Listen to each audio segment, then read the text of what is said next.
जब दो वाक्यों का संयोजन बशर्ते शर्त यह है कि या तो फिर पर तब जब या पर जब तब इस प्रकार का सेंस हो दो सेंटेंस में, तो वहां पर प्रोवाइडेड या प्रोवाइडिंग का प्रयोग करते हैं। अंडरस्टैंड? Focus once again. जब आपके सेंटेंस में देखिए दो सेंटेंस कंजंक्शन जो होता है ना वो दो सेंटेंस को ही जोड़ता है, ठीक है?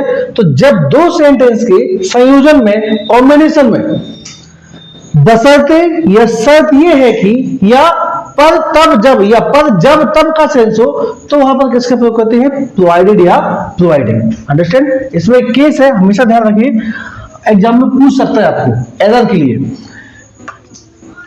प्रोवाइडेड या प्रोवाइडिंग के बाद आने वाला सेंटेंस जो भी सेंटेंस है, चाहे वो किसी भी टेंस में हो, चाहे प्रेजेंट पास्ट फ्यूचर किसी भी टेंस में हो, उसको हमेशा प्रेजेंट सिंपल टेंस में ही लिखते हैं, कोई भी टेंस हो।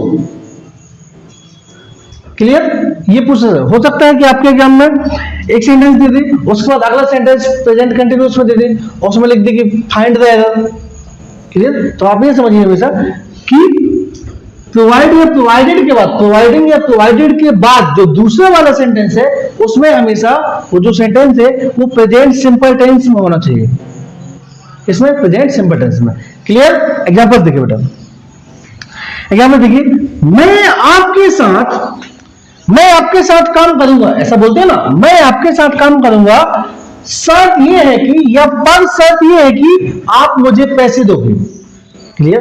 पहला सेंटेंस तो आप लोग बना लेंगे, मैं आपके साथ काम करूंगा। देखिए वही सेंटेंस है जो हम लोग पढ़ चुके हैं, प्रीपोजिशन है, मैं आपके साथ काम करूंगा, I will work with you, हो गया। अब सेकेंड में क्या है? शर्त ये है कि क्या आएगा? प्रोवाइडेड। अब सेकेंड सेंटेंस देखिए, यहां पर जो की है ना ये इसी में रहेगा, शर्त ये है कि इसको आप की के लिए दैट यूज नहीं कर सकते, you can not use of that. ठीक है? ये जो की है वो प्रोवाइडेड बाय इंक्लूडेड है, तो प्रोवाइडेड तो हो गया। फर्स्ट सेंटेंस के बाद हमने प्रोवाइडेड यूज किया, उसके बाद सेकंड क्या है? आप मुझे पैसे दोगे। ये एक फ्यूचर इंडेफिनिट टेंस है, ये जो सेंटेंस है ये फ्यूचर इंडेफिनिट टेंस का सेंटेंस है ना? आप हमें पैसे दोगे, तो ये सेंटेंस किसी भी टेंस का हो, चाहे प्रेजेंट को, पास्ट को, फ्यूचर को हो, आपको इस सेंटेंस को प्रेजेंट सिंपल टेंस में बनाना है। किसमें बनाना है? प्रेजेंट सिंपल टेंस में। ओके, तो क्या देगा? You give me money. और यदि यहां पर यू की जगह ही होता तो क्या जाता?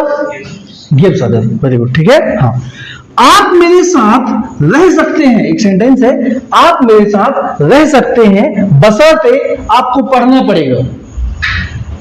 क्लियर? आप मेरे साथ रह सकते हैं बशर्ते आपको पढ़ना पड़ेगा। You can live with me provided या प्रोवाइडिंग यू स्टडी। सेंटेंस कोई भी हो, आपको प्रेजेंट सिंपल टेंस में ही लिखना है। अंडरस्टैंड? नेक्स्ट देखिए, वह सफल हो जाएगा, शर्त यह है कि उसे मेहनत करनी पड़ेगी। क्लियर?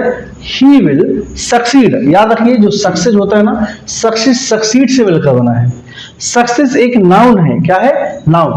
नहीं तो बहुत सारे बच्चे क्या करते हैं, सक्सेस में ES लगा दिए या ED लगा दिए, ठीक है, या ING लगा दिए, तो नहीं। सक्सेस जो होता है, सक्सेस का जो वर्ब फॉर्म होता है वो सक्सीड होता है।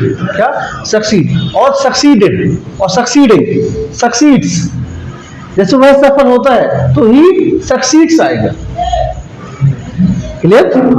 समझिए, वह सफल हो जाएगा, शर्त यह है कि उसे मेहनत करनी पड़ेगी। He will succeed, he will succeed provided या प्रोवाइडिंग ही वर्क्स। अंडरस्टैंड? ठीक है। हाँ देखिए, राम रावण को नहीं मारेगा। नेक्स्ट पहले, राम रावण को नहीं मारेगा, पर शर्त यह है कि या पर जब तक रावण अच्छा काम करेगा। क्लियर? फ्यूचर सिंपल टेंस में आया, तो क्या आएगा? Ram won't kill Ravan providing Ravan does good works या गुड वर्क। अंडरस्टैंड? देखिए वर्क के साथ में यहां पर अच्छा काम जुड़ा है, इसलिए ये ऑब्जेक्ट है। क्या है? ये ऑब्जेक्ट है। अंडरस्टैंड? क्लियर? तो इस प्रकार से प्रोवाइडेड या प्रोवाइडिंग का प्रयोग किया जाता है। क्लियर? जैसे आप वहां जा रहे हैं, बशर्ते आपको वहां काम करना पड़ेगा। You are going there provided you work there. Understand? Clear? तो इस प्रकार से प्रोवाइडेड या प्रोवाइडिंग का प्रयोग बशर्ते शर्त यह है कि पर जब तक, इस प्रकार का सेंस हो और इस प्रकार का कॉम्बिनेशन हो दो सेंटेंस में, तो प्रोवाइडेड या प्रोवाइडिंग का प्रयोग करते हैं। अंडरस्टैंड? क्लियर? आई समझ में? Any doubt? Please note now.